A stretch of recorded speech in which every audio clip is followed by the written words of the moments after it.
check into a hotel every time I come here. Maybe we can talk about that after the talk. We can wrap that up. Well, I couldn't be any more excited to have this opportunity to be with each and every single one of you, these coaches that are making a difference in players' lives all across the region.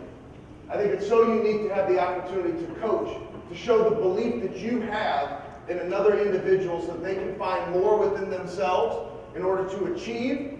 And typically in sports, when somebody achieves, they then learn the daily disciplines and the habits that will cause them to have success in whatever they choose to do within their lives. Now, I want to start with a little addition to the story that Tyler Roll just shared, because I believe it's the little decisions and choices in your life that determine the story that you write. It was the fall of 2013. I received a phone call from a former Bison football player, Michael Shepard. Michael calls me and he says, "Hey, I'm coming to St. Louis. There's a Thursday night football game between the St. Louis Rams and the San Francisco 49ers. Craig Gall, my good buddy that I played with for 1 year and coached at NDSU, is going to be in town with the 49ers. He's got tickets for us with his parents, and I would love for you to come and to meet Craig and to go to the game."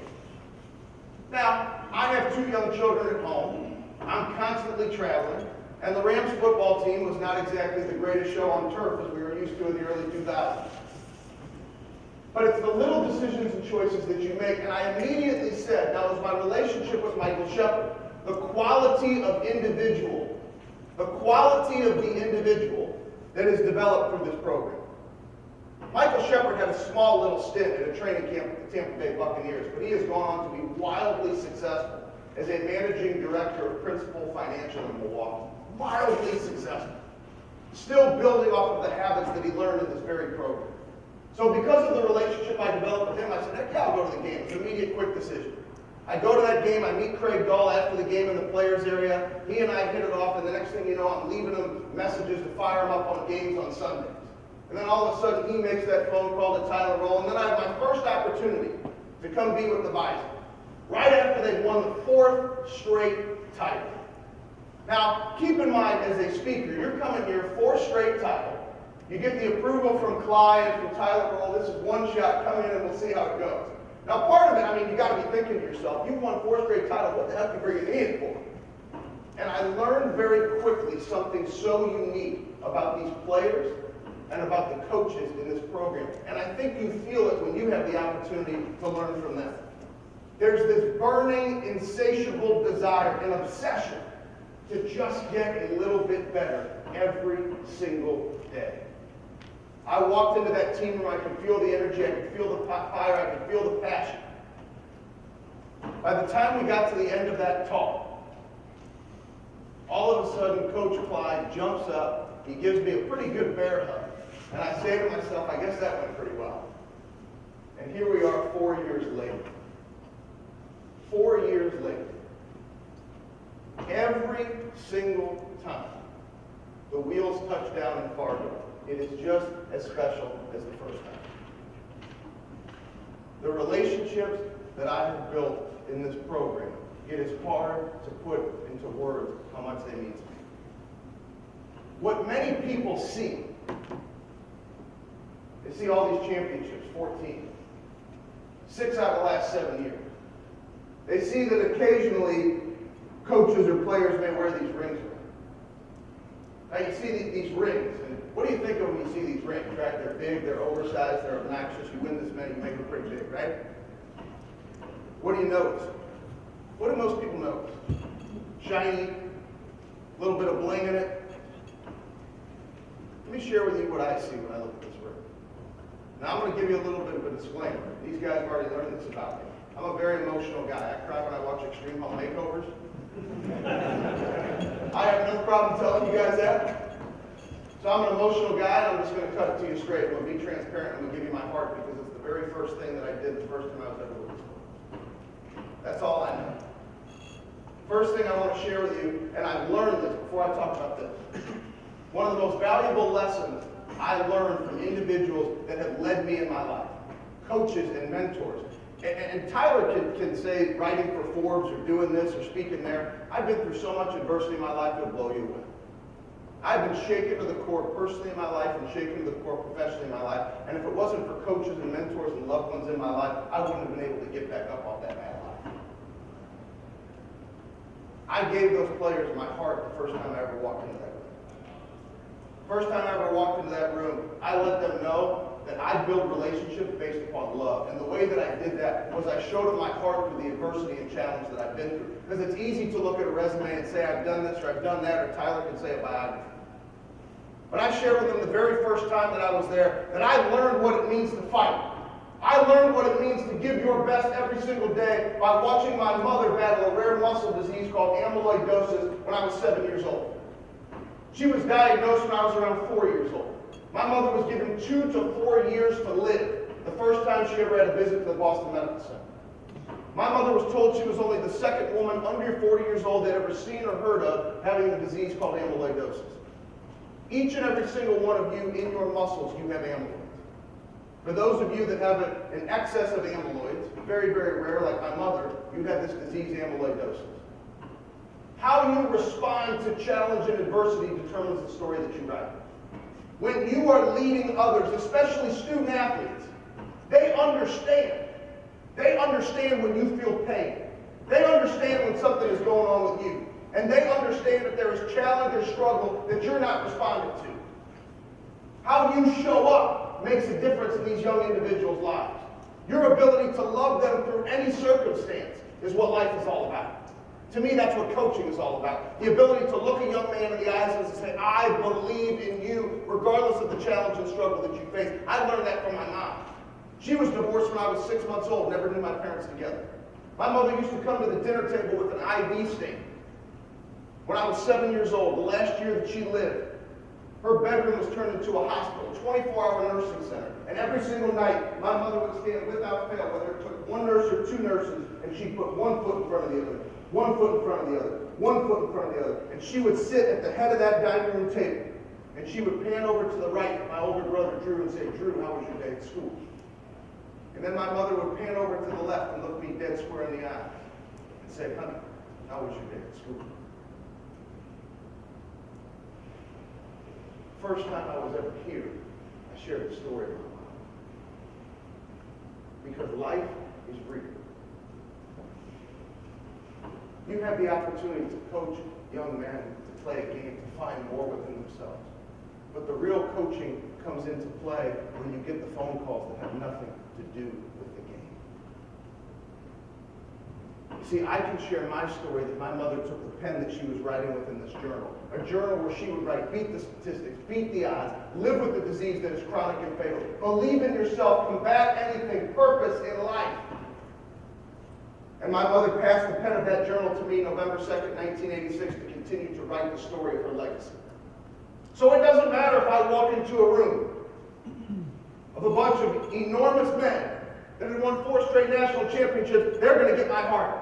Or the opportunity to spend this time with each and every single one of you, you're going to get my heart because that's my story. But what I know is that each and every single one of you, you have a story. There's challenge and adversity that you've been through in your life. And that challenge and adversity gives you perspective to fight on the days that you don't want to do it. It gives you perspective to lead in such a way to let the men or the women that you have the opportunity to lead in your life, to help them rise up to recognize you have more on the days that you don't want to do it. I learned from my mom what it means to fight, what it means to have conviction, what it means to have passion for life, and what it means to love. So any relationship I have, it starts with love. So when I look at this ring, what I think of is love. And believe it or not, I know I'm talking at a football coach's clinic. I'm going to talk about love. That's the first lesson I'm going to share with you. You want to build a culture. You want individuals to follow the lessons that you've learned from others. My opportunity to be with all of you is because I've been blessed by coaches and mentors who have taught me how to think, who have taught me what it means to work hard. I didn't learn this on my own. I learned it from my mom. I learned it from coaches like you. Recognize the opportunity that you have, but you better believe it starts with love. Because if your players don't love you, and your players don't know that you love them, how are you going to build a foundation? How could you possibly build a culture? So I'll tell you what I see when I see this ring. When I see this ring, I see Carson Wentz's eyes.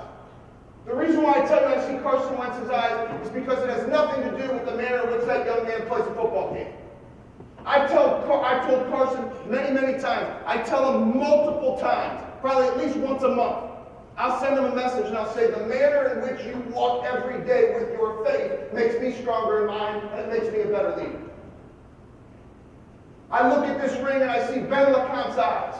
Everybody remembers Ben. Boy, it was fun watching him cut a loose punt today, wasn't it?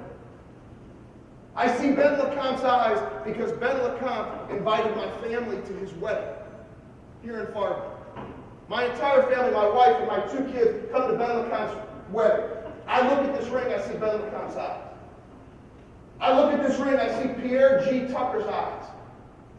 Pierre G. Tucker grew up in East St. Louis. I'm from St. Louis.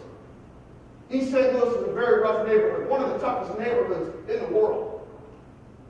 And the first time I was ever here, Pierre popped up because he knew that we were, both from St. Louis, East St. Louis area, and we built this great relationship. And when Pierre was training for the combine and for his pro day after his senior season, he called me. I used to be a financial advisor years ago. And he said, remember that company you used to work for? Do you think you could get me an internship to find out if maybe one day I could be a financial advisor? I've been gone from that company for years. I picked up the phone, I called. He is now an intern at Northwestern Mutual, Fortune 100 financial firm. I see Pierre G. Tucker's eyes, and the managing partner and the college unit director can't wait. Now, I think he's going to wind up in camp playing some football. I think his dream is going to continue. But if he ends up not continuing to play football, he's going to be a full-time financial advisor. I see Pierre G. Tucker's eyes. When I look at this ring, I think of January 6th of this year. I think of being in Frisco, Texas. I think of standing behind the stage when these young men responded in a manner that was a result of the culture and the thinking of this program. The 2 times I've had the blessing of being with this team in which they won a national championship, I stand behind the stage. I don't get on that stage. And you see this confetti coming down. And you see the players coming off the stage. Players would come off the stage. And they would look at me and say, I love you. And I'd look back in their eyes and say, I love you. Rhonda Klein came up to me. She was crying so hard she could almost not speak. She gave me a hug. We then pulled away, and she looked at me. And she said, I don't think you have any idea how much my husband loves you. And I said, Rhonda, I don't think you have any idea how much I love your husband and how much I love this program. Get obsessed with the relationships. That is what winning is all about. Craig Dahl made me a promise. He said, you step foot in Fargo, you're going to experience something you've never experienced anywhere else. And he's going to say, it's hard to put into words. It's hard for me. I get to travel the world and speak. I get to do this all the time. And when it gets to this point where I have to try to describe it, it really is hard to put in words. But I absolutely love it. And I love this program. And there isn't a single time that I've had the opportunity to come here that I've ever taken any of it for granted. Every single time I come here, it's unbelievable to have the opportunity to spend time with these incredible young men and these incredible coaches and this unbelievable university and the support of this entire region. It does not go unnoticed. It starts with love. It starts with relationships. And for all of these players, I hope you all know that if there's ever anything that you ever need, you know how to get a hold of it, and you know how to reach it. It's the relationships. So I'm going to ask you a question, and when I ask you this question, I don't want you to do this, and I don't want you to do this. I'm not a motivational speaker. I'm not an inspirational speaker. Some people like to say that that's what I do for a living. That is not what I do. I'm a coach. So there are periods of time throughout our time together today where I might ask you some questions that might challenge your thinking. And when I do that, I'm not calling anybody out, so please don't do this and don't do this. I'm not going to really raise their hand and say, do you do this or do you do that? I just want to meet you where you are so you can feel like this is a one-on-one coaching conversation. Just you and I have it. So I'm going to ask you a question. Do you spend more time worrying about winning? Or do you spend more time worrying about how you can connect with the players that you coach? Do you spend more time trying to identify what drives and the hard wiring of the individuals that you lead, or are you focused on winning? What is the current focus of your program? One of the mentors in my life, a mentor that I never had the opportunity to meet, I believe you could have mentors that you've never met. It's a guy by the name of John Wooden. John Wooden. Arguably the greatest coach. I know we're at a football clinic, right? But when you coach, you admire other coaches. John Wooden is arguably one of the greatest coaches to ever coach anything in the history of the world. John Wooden also wrote more best-selling books in his 90s than 99% of best-selling authors. John Wooden won 10 basketball championships in 12 years. Similar to the run that's going on here. And John Wooden, when you read his books, oftentimes the forwards of the books are written by two men, Bill Walton, or a guy named Lou Alcindor. Now we know him as Kareem Abdul-Jabbar. And Bill Walton will always talk about the fact Coach never spoke of wins and losses. He never spoke of wins and losses. All he talked about was each individual showing up and giving their best every single day. That is how winning is done.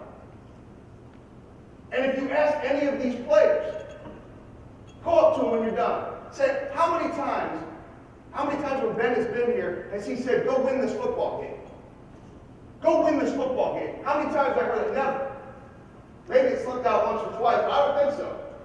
I don't talk about wins and losses because what I like to do, and that's why I admire that you're choosing to take the time to spend time with one of the greatest coaching staffs in the country. Iron sharpens iron.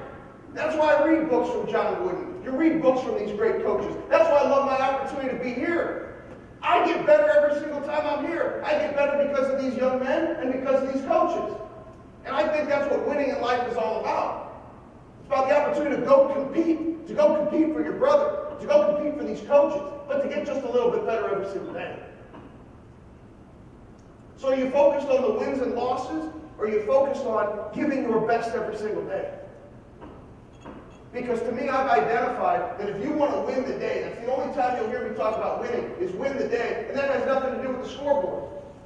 It has the opportunity with identifying the daily disciplines that will cause you to win in your life.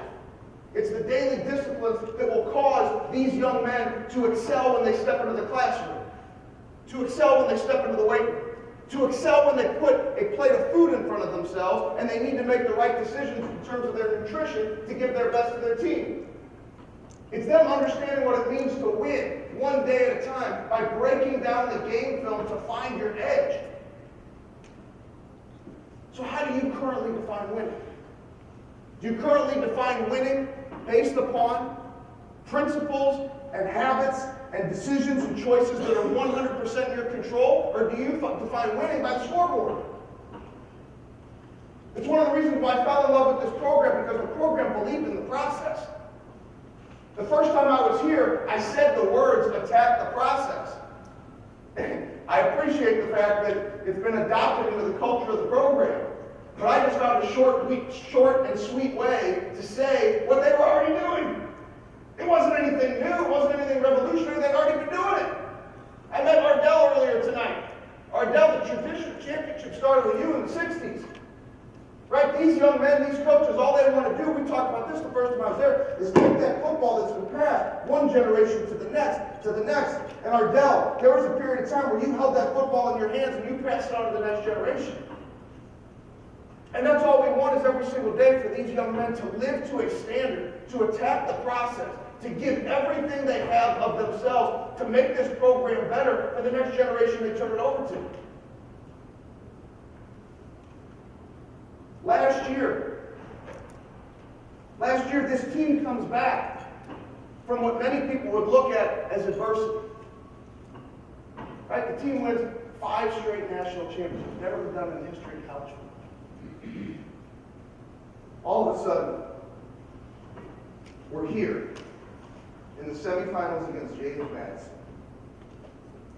It was the first time I was ever here as part of this Bison football program for a loss. I had never been on the sidelines for a loss. You look up at the final scoreboard, and the score was in favor of James Madison, as we know. I had no idea what to expect when we walked into that locker room. No idea what to expect. We walk into the locker room, and all of a sudden Coach Lyman says, grab a knee and take a hand.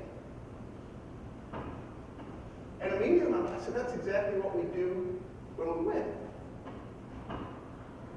We pray. We pray. Silent prayer, pray when we pray. We stand up. Coach Lyman, you ever seen pictures of the locker room? There's enough room for about 50 and 50. A small string of players here. Coach Lyman takes a pause. Looks to the left, looks to the right. You are never defined by a moment. You are always defined by your entire body of work. And this is the best body of work in the history of college football. And then he paused, and every single person in this locker room needed the next statement. He paused, he looks down, and he looks up, and he said, guys, did you really think this was never going to end? And he loosened up and moved. And there were tears. And it was tough. And it was thick. But that laid the foundation for the manner in which these young men choose to respond. They choose to respond by working even harder. Not defining themselves by that scoreboard. Defining themselves by the challenge. Defining themselves by adversity. By defining themselves by an opportunity to come together and to continue to work. And what they embrace, it's amazing how words in life often show up in the most timely way. And a young man I've had the opportunity to get to know very well, Coach Kleiman talked about him earlier. His name is Will Compton. He was a starting middle linebacker for the Washington Redskins when he was here last year. Now he just signed a one-year deal with Vrabel and the Tennessee Titans. He comes and he gives this talk, and it was awesome.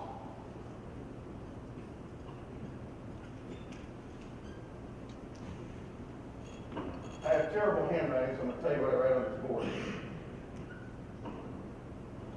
He said the words, standard over feelings.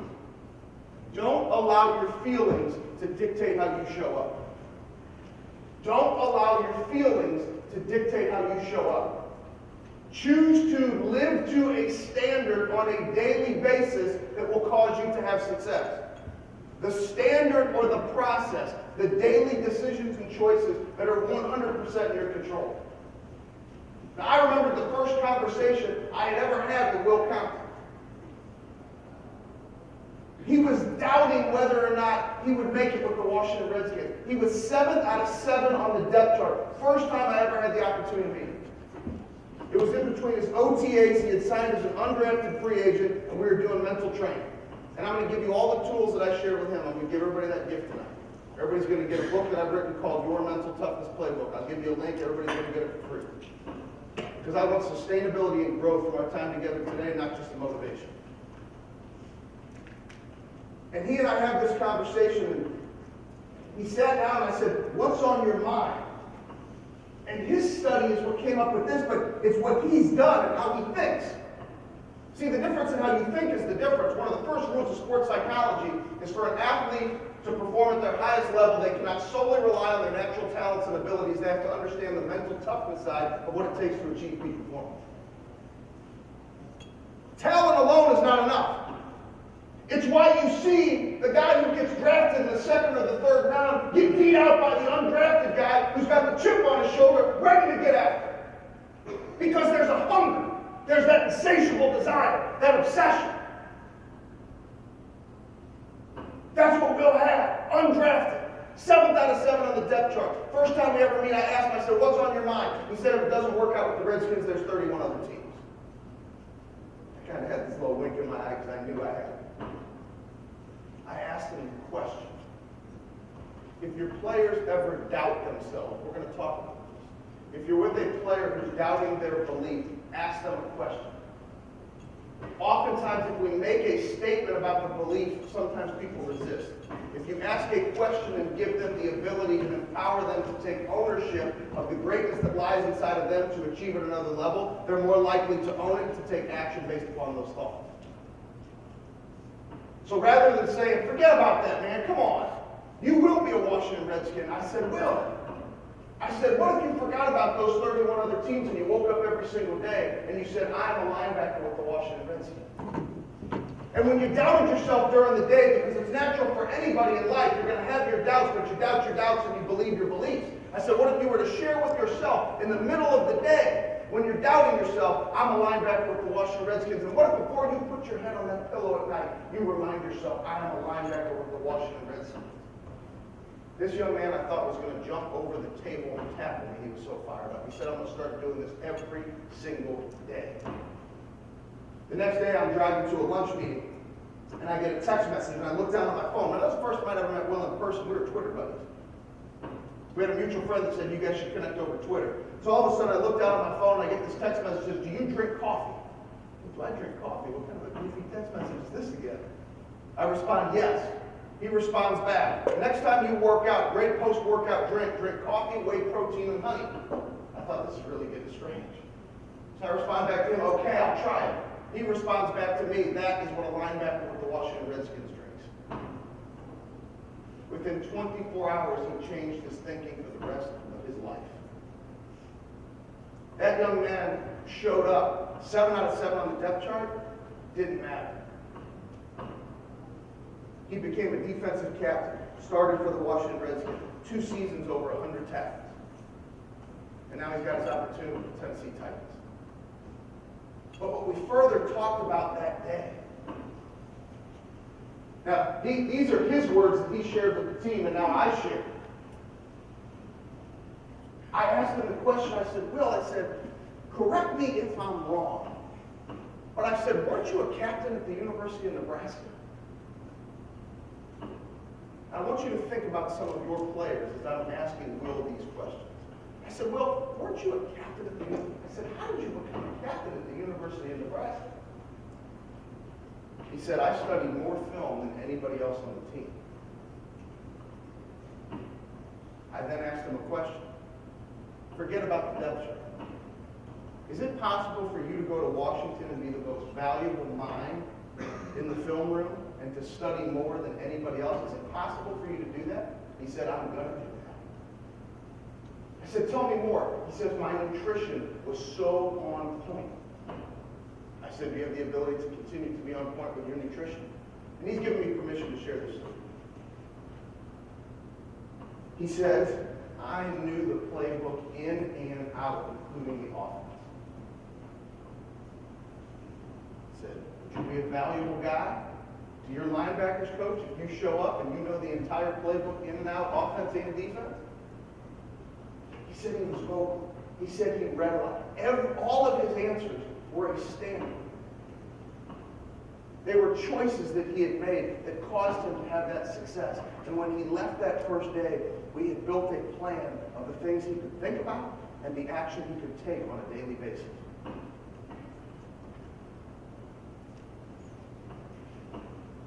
So when he came here, here's what he shared with the players last year.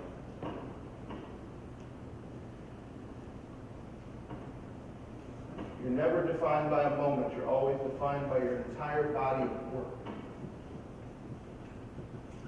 It says belief, potential, action, results.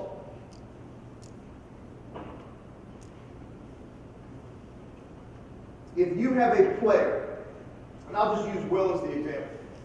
In Will's current state, when I met him for the very first time, he showed up. I mean, he was a captain at Nebraska. He got invited as an undrafted free agent to the Washington Redskins, so he certainly didn't have zero belief in himself. But when he made the statement, if it doesn't work out with the Redskins, there's 31 other teams.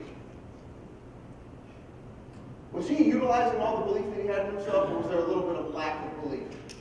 There was a lack of belief. Now, if you're currently working with a player, I believe some of the greatest words you can share with a young individual, whether you're helping them grow to do anything in life, is I believe in you.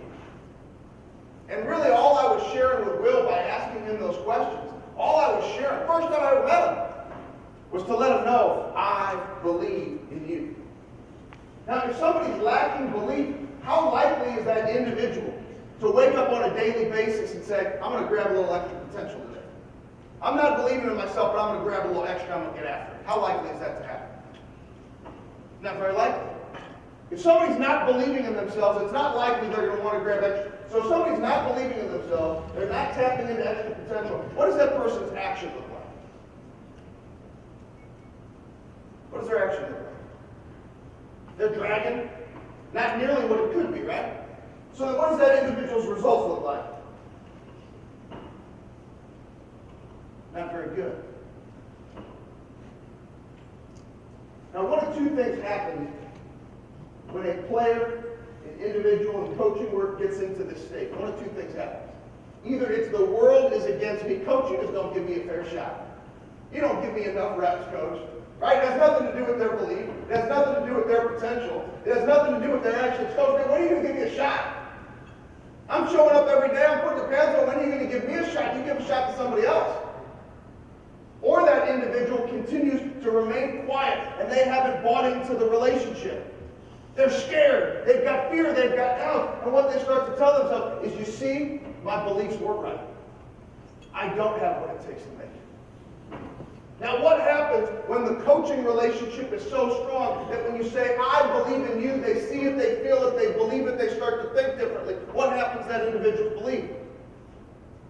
That individual's belief becomes so significant that they start to tap into that extra potential. They start to see more within themselves. And when somebody takes the opportunity to own their own thinking, you ask them a question, it empowers them. I believe this will happen for me. That individual is then more likely to tap into the potential and take the necessary action in order to drive success. And once that action takes place, they start to get results.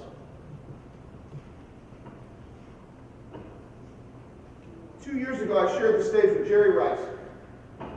And before Jerry and I take the stage, we're talking backstage. It was an event in Vegas. And Jerry and I are standing there, we're having a conversation, and it was amazing to talk to Jerry about focus, to talk to Jerry about hard work. And I'll never forget it. Jerry Rice says to me, right before we go on stage, one of the most profound, simple and profound statements I've ever heard. Jerry looks at me dead square in the eye, and he says, Ben, you know what I've never understood? How could somebody not give 100% when it's 100% their choice? How could somebody not give 100% when it's 100% their choice?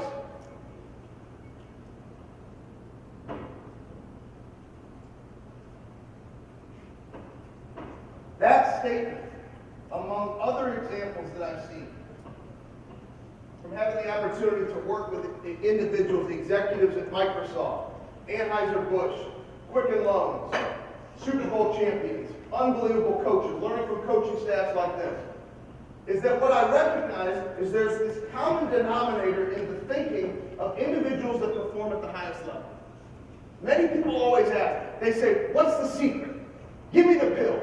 Right? What's the pill that you give to somebody? Give me the pill. There is no pill. The magic is in the work. The magic is in the hard work coupled with the right thinking. You guys want to know the secret to the Bison football program? This black line right here, this is the secret. The seduction of success. The seduction of success. Many individuals, when they allow their feelings to dictate how they show up. Hey, coach, didn't you see what we did on Friday night? What do you mean we got to practice? You see what we did on Friday night? We absolutely hammered that team. I got a breakdown game film from that win. We won 49-0. We We get seduced by the success, which causes us to pull back from the action that it takes to go and be successful again. And individuals who perform at the highest level, Jerry Rice. Jerry Rice said, I never allowed 169 yards and 2 touchdowns on a Sunday to impact my work on Monday. I would never allow that. I didn't allow a Super Bowl championship to determine how I would work in the offseason because I defined myself by the hard work. That's what I love about all of these Bison football players and this program and what attracted me to it. It's nothing I've ever said to these players. It's what they were already doing. For me, it's the blessing to be a part of it. That's what I love. I've become obsessed with the opportunity to watch them continue to get better because they're not seduced by success. They don't allow it in this program. You walk into that weight room. Ellison, God forbid you walk in with a t-shirt that says National Championship on it. We're not going to like the conversation you and Kramer are going to have, are we? Hey, Easton, you walk in with a conference championship t-shirt, he's already smiling. He doesn't even want to give me the answer. Nobody's walking around wearing t-shirts that say National Champion in that weight room. Because the National Championship was something that happened as a result of putting in hard work over and over and over. And if you allow yourself to be seduced by success, it's pretty darn hard to go do it again. But when you define yourself by all of my brothers, we're going to fight and we're going to work hard in this weight room today. And we're going to challenge each other to be the best that we can be when we get into that classroom. And we're going to compete in spring ball way harder than any other team in the nation. You just saw it for yourselves. Would you say those guys were competing out there? They were competing out there because they will not be seduced by success.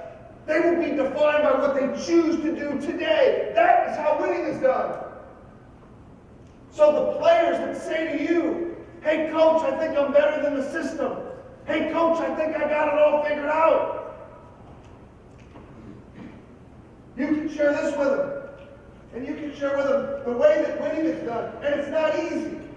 But this is success for you, whether you take a Will Compton, who's done the improbable, whether you take the Bison 6 out of 7 championship, or whether you take other stories of great success. Here's what success looks like. Don't allow your feelings to dictate how you show up. Live to a standard every single day. Dominate that standard. Attack the process. Win the day. One day at a time. Do not be seduced by your success. Allow success to be determined by what you choose to do today. And that's a life lesson that's got nothing to do with football. And this is success. And many people don't like that this is the answer. Clyde, tell me if this is not the answer.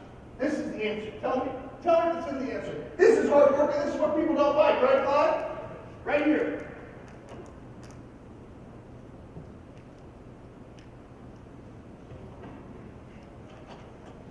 Bruce, what do we call that?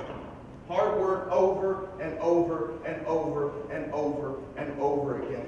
Grit, perseverance, monotonous behavior, over and over and over and over and over again. And on the days when you walk into the weight room and you say you don't want to do it, when you build a culture where those players know, Bruce, I love you, know I love you.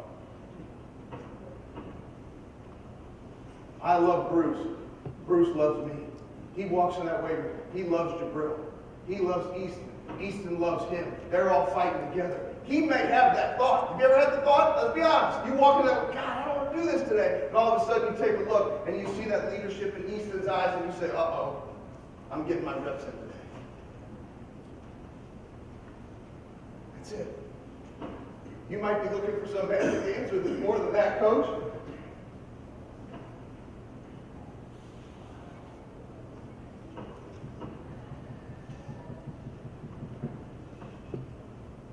Literally that simple. The hard part is continuing to empower the young man. How do you do it? Figure out their hardwiring. Now, once again, please don't do this and don't do this, but I'm going to ask some questions, and I'm going to ask the questions because it comes from a place of significant care. My mother was a teacher. My first ever opportunity to do any work in sports was in 2011, my old high school basketball coach. I played football for 1 year in high school. One year, my freshman year, I was a basketball player.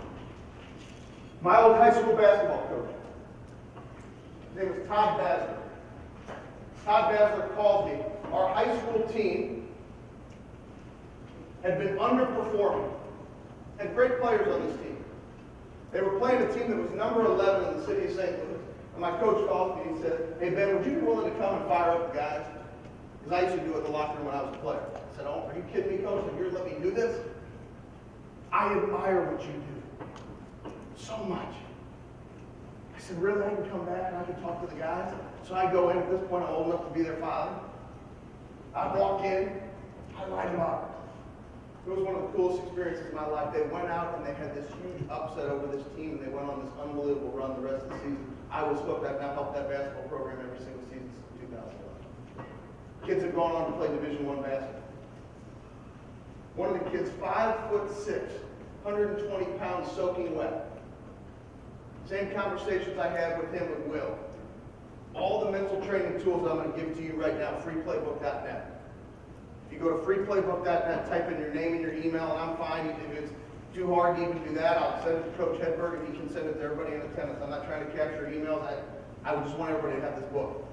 And there were little things that I had done, conversations that I had had with this young man. He said he would become a Division I basketball player. What are the chances of that kid playing Division I basketball, 5'6", 120 pounds, soaking wet? You've never seen a kid dribble the basketball faster than this kid in your life. Last 4 years, he's been the starting point guard at Eastern Illinois University. His freshman year, he led the United States of America in three-point percentage and set the all-time record for assists in his university. He's now the all-time assist leader in the history of Eastern Illinois basketball, 5'6", 120 pounds soaking. He might be 125 pounds, muscles getting pretty big. He at Kramer, he might be 135. This kid is just not a big kid. But what I learned that first time I entered that locker room, and what I learned from this young man, Cornell, and what I've seen from all these individuals, and once again, don't do this and don't do this. Everybody's different. All players are different. If we're going to truly build a relationship, everybody's different. A conversation that I'm going to have with Nate Tangway is going to be completely different than the conversation I'm going to have with Cam Peterson. These are two completely different individuals. Nate Tangway wants me to get in his face, grab him by his helmet, and I mean just give him the business, right, Coach? Cam Peterson is completely different, but the question becomes, are you willing to spend enough time to get to know your players to find out how they're wired? Back to the first year that I was here. Semifinals against Richmond. It's one of my favorite stories. Semifinals against Richmond, the score's 26-0. Live on ESPN. Special teams had some trouble in the first half of that football game, didn't they, Coach? Botch snap. Cam, I love you, but let's talk about it. Right? A little shaky in the first half. Extra points missed, field goals missed. Count comes in to kick one. Miss. 26-0, we're winning. We walk in at halftime. I'll never forget it. It's the first time I've ever heard Clyde get like real fiery and happy. We're walking in the locker room and all of a sudden he gets right in my face. I mean, the doors are right here. And he said, "You go find the kickers and take care of it now." And I was like, "Okay, Coach, I got it." So I go and I grab Fish, and I go and I grab Ben LeCompte, and I grab Cam, and I said, "I got to take him out of this environment," right?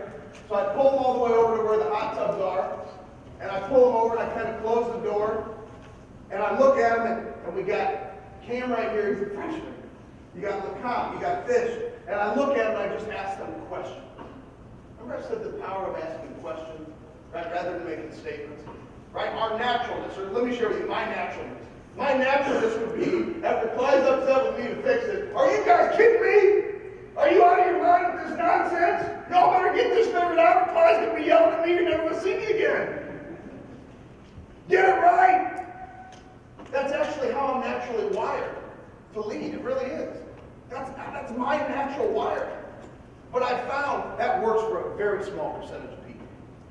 And I've met a lot of coaches who think the way is let me yell and scream in your face. That's the way to lead. Don't do this and don't do this, please. But I bet you could ask all these players. I don't talk about wins and losses. They've heard me yell many, many times. They've seen the veins pop out of my neck. You're probably already seeing it tonight. But it never comes from a place of anger. It never comes from a place of anger. So here we are. And I look at Cam first and say, Cam, what's the score? And he says, 26-0. I said, okay, that's all right. I look at Ben LeCompte. I said, Ben, do you think the offense is going to do their job in the second half? And Ben says, yeah, offense is going to do their job in the second half. And I said, okay. I said, Fish, do you think the defense is going to do their job in the second half of this football game? Yeah, they're going to do their job. And I'll never forget, I panned over and I looked at Cam, dead square in the eyes. I said, Cam, and then I looked over at the guy. I said, can you please just go have some fun? Can you smile for me? And can you just go have some fun? That young man, Cam Peterson, smiled bigger than I had ever seen him smile. I found exactly how he's hard. What he said to me with his eyes and his smile was, I don't need pressure. I don't need you to stress me out.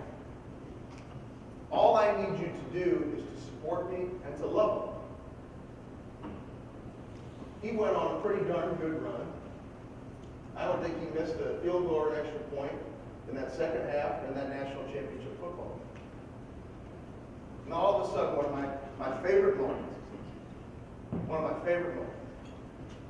because it was the whole thing was just so unique for the program. My moment where I knew I loved this program so much and I would never leave unless they told me I had to leave was the moment that you made that statement. See, many people think it's this, oh, you must love being here because of this. Forget it. The most excited I ever was to be a part of this program was the moment after that loss when you said that. I knew I was doing the right thing. That next year we had the opportunity to go to the University of Iowa. Clyde had me come up. It was such a great experience. Fly with the team, get there, prepare, and get there on game day. I could just see it in the players' eyes. We would walk into Kinnick Stadium, right? The coach is from it, right? So he's feeling it too, right? Coach, it's like, this is a dream come true. Like, are you kidding me? I can see it in his eyes. I'm about to coach a football game at Kinnick Stadium. I grew up in my state. We had been dominating schools within the state ever since he left there. This is Iowa. 80,000 people, guys are taking pictures and they're doing the whole thing. And I said, I got to do something to just kind of break this thing up a little bit. So the first thing I did, I go over to Clyde. I don't know if you remember. And I said, Clyde, he was actually sitting on the bench over here. And I walked up and I said, I was just being real goofy like this. This is how I am. I was being myself. I said, upon initial inspection, it's 100 yards long, this game. It's got white lines on it. There's goalposts on each side. And I just walked away. And he kind of looked back and he was laughing like, what the heck's gotten into him?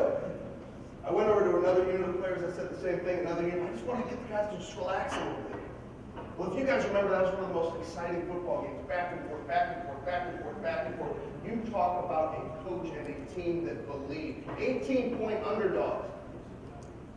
They had just been to the Rose Bowl. They hadn't lost at home in 2 years. These young men were not supposed to compete with that football team, and they competed. These coaches weren't supposed to come in with a game plan to compete against that team, and they did it. And you get to the end of that football game. Improbable touchdown. It's 21-20. And all of a sudden, what do you see Coach Kleiman do? He signals in to that young man right here. Go for 2. And it was another one of those moments where you look and you think, this is the belief. The belief. You talk about belief. My interpretation, he was saying to those men, I love you and I believe you. Now we fell short of that 2-point conversion, right? But all of a sudden the defense did their job. Because the offense and everybody trusted and the coaches trusted they would do their job. All of a sudden, there's less than 2 minutes left in this football game. The defensive stop. They punt. Before we had run a single play, Coach Kleiman runs down the side. He comes up to me and he says, "Go prep Cam for the game winner." I run down the sideline. Cam was already kicking into the net. Turn him around. I put both my hands on his helmet and I said, "Cammy, let's go have some fun, babe." And he smiled real big. And then this happened. Nothing hit it. This is for the win over the Iowa Hawkeyes at Kid Stadium. Good snap, spot, kick on the way. The kick is up. It's good. And the Bison have done it again. North Dakota State has knocked off the Iowa Hawkeyes. The first loss ever by the Hawkeyes versus an FCS foe. The 6th straight win for the Bison over FBS teams. The legend continues. The final 23-21. Horns up. Hawkeyes down.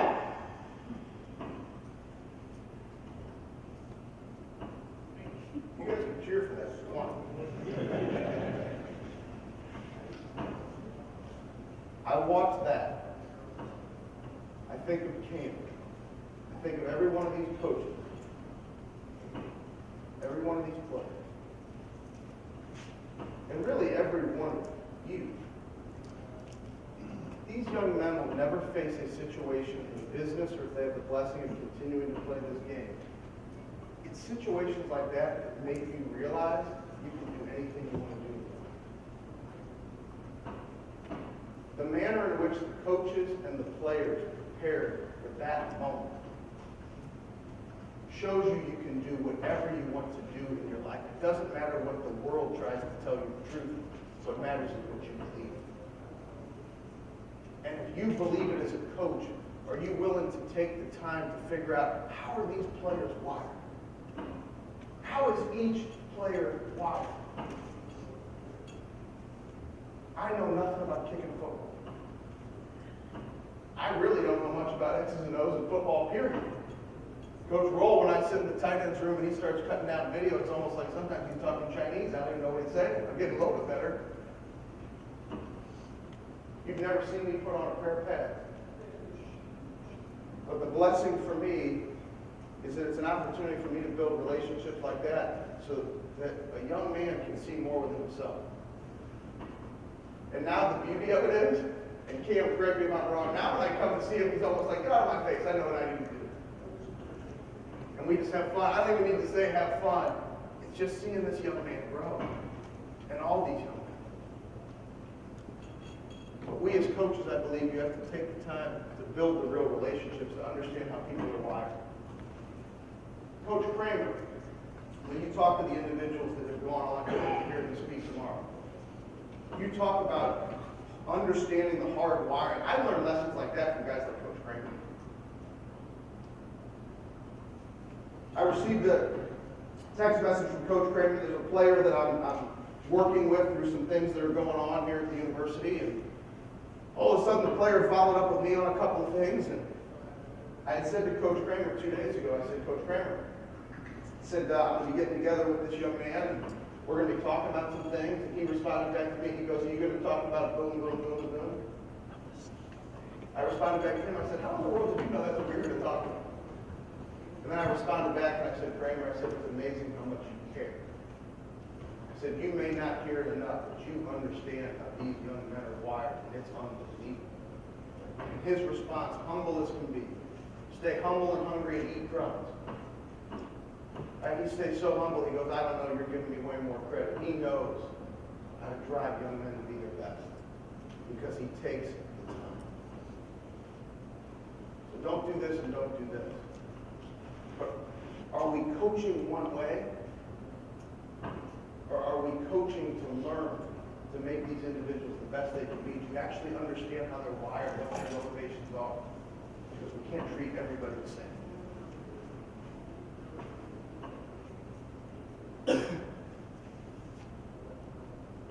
Love your players. Love your players and build real relationships.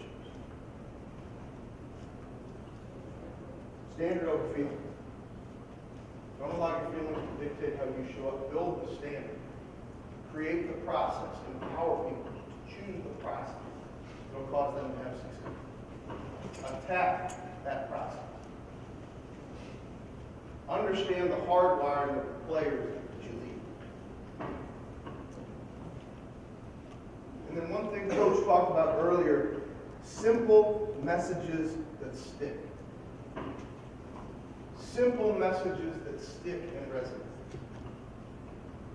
I was brought in last year by the Miami Dolphins to do mental training for their rookie class. And in one of my initial conversations with the director of player engagement, we were talking about Jay Ajayi. And he starts telling me the story about Jay Ajayi and how Jay, 2 years ago, he was having some trouble with his focus. He had a lack of focus. And it actually got to the point where they had to, for some off-season training, they had to leave him back while the team went to go do this off-season training. And the director of player engagement, because he cared enough about Jay, the next day they come to the facility. And he looks at Jay and he says, Jay, he said, I can't help but think what it would be like. And you tell me, what would it be like? He's asking him questions. What would it be like if you just showed up every single day and you emptied the tank? What would it be like if you just showed up every day and you emptied the tank? You're going to have challenges and things go on in life, but what if you silenced that stuff and you just gave it your best every day? You just showed up and you emptied the tank. Jay Ajayi that season went on to rush for 1,600 yards, became a Pro Bowler for the first time. We all know that Jay Ajayi got traded to the Philadelphia Eagles this year, and Jay Ajayi ended up winning a Super Bowl, and he emptied the tank with Carson Wentz. Now, let me pause, and I'm going to call an audible on this story. When I normally tell this story, I'm going to share a different part of the story. He emptied the tank with Carson Wentz. Now, we all know that Carson would have loved to have been on that field. I was going to talk a little more about it, but I hope you paid attention to what Coach mentioned earlier. Coach mentioned that when Carson went down his senior year, he took that young man under his belt and he mentored. I remember coming back, paying attention to the details. Carson with a clipboard and headphones, he was a coach on the sideline. How many players would have been like, Coach, I'm just not feeling like I can just go up and call a second, I'll just go up here and I'll just watch. Is that all right? He was engaged. Don't allow your feelings to dictate how you show up, live to a standard. Play for the man next to you. Play for a purpose bigger than you.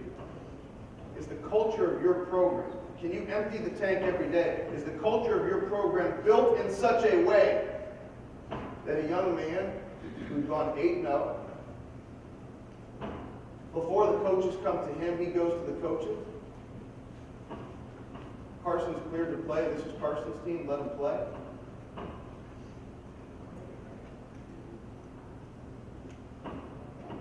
It's not about wins and losses. Culture, love, relationships, they live it and they breathe it. It's one of the most selfless acts. It wasn't about you. It was about the team. So it was no surprise to any of us when Carson, 13 games into the year, MVP of the league, Philadelphia, he's going to be the MVP. And what do you see? My favorite picture from the playoffs, you got Carson sitting on the bench with Nick Foles, hip to hip, middle of the game. Carson's got his headset on. He's got that blue Microsoft Surface breaking down the film, real time with Nick Foles helping him see blind spots.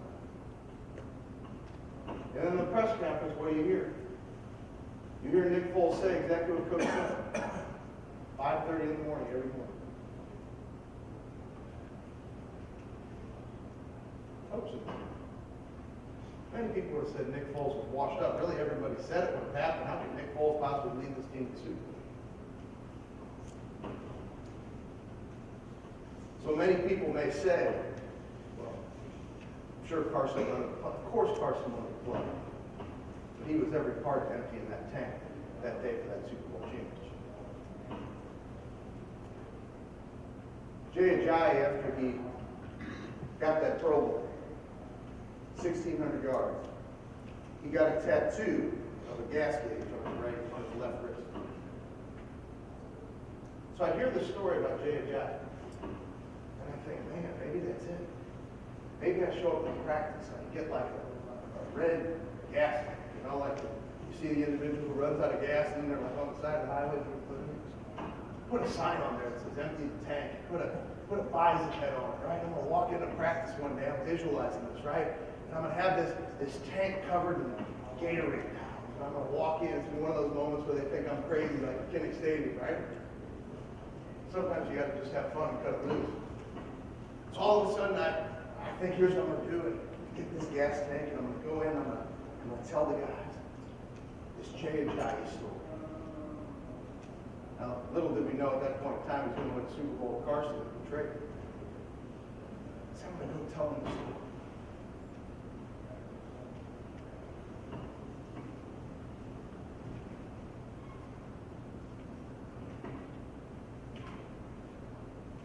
So I show up to practice. I saw the jug, made the jug. I tell them to empty the tank story.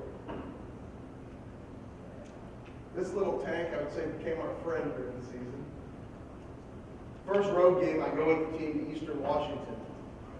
And Taylor Parker and Nate had packed the tank, and it was sitting in the locker room when we walked into the Eastern Washington locker room. And what I believe this tank ended up symbolizing for these young men this year was something that had been in the DNA of this program when you were here at Bell. Right? The same thing that you saw as a player when the championships started. The same things you saw as a tradition. We're just finding some fun ways to talk about it, right, Coach? Attack the process. Leave a legacy. Standard over field. Embrace the target. These are all great ways to say, show up every day. Play for the man next to you. Love each other like brothers. Make the sacrifice every single day. Be willing to do what it takes, especially on the days that you don't want to do it. And you've got the opportunity. One day at a time. Doesn't matter if we won yesterday, doesn't matter if we think we're going to win tomorrow. Winning is defined on the effort we put forth today. Show up one day at a time and empty the tank. You would have been in the locker room in Frisco, Texas. You would have seen this tank. When I look at this tank, when I look at the rings, I see the eyes of these young men. It is a blessing to have the opportunity to be part of this program. I love you players, and I love you coaches more than you could ever even think.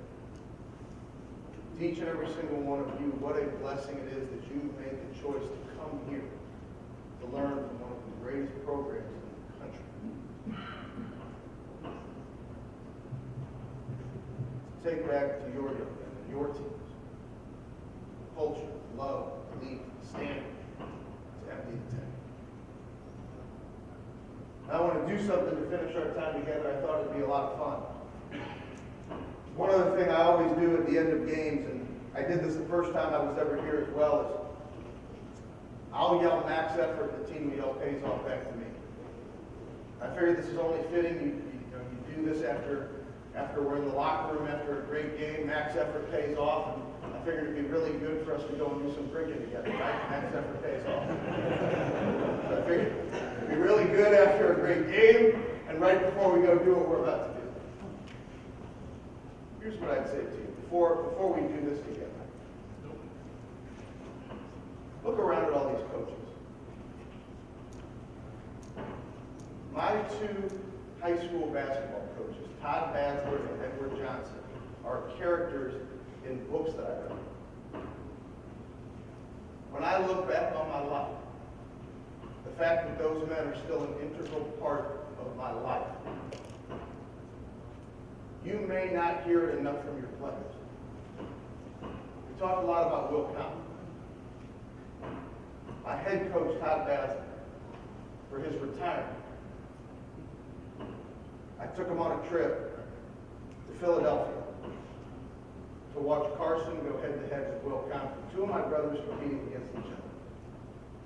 And that was his retirement. And he got to spend time on the field. Carson got us on-field passes, and then we got to spend time with Will. It was an amazing experience. I love that coach to death. It's the same love that's in this program.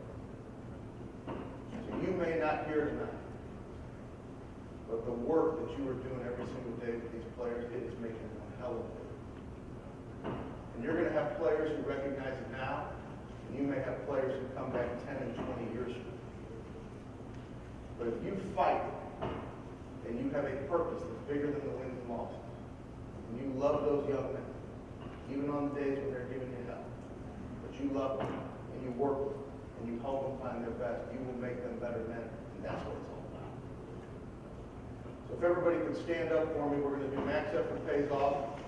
The way we do this is, I'm going to yell max effort, and if everybody can yell pays off back at me, we're going to do it 3 times. We ready? Max effort!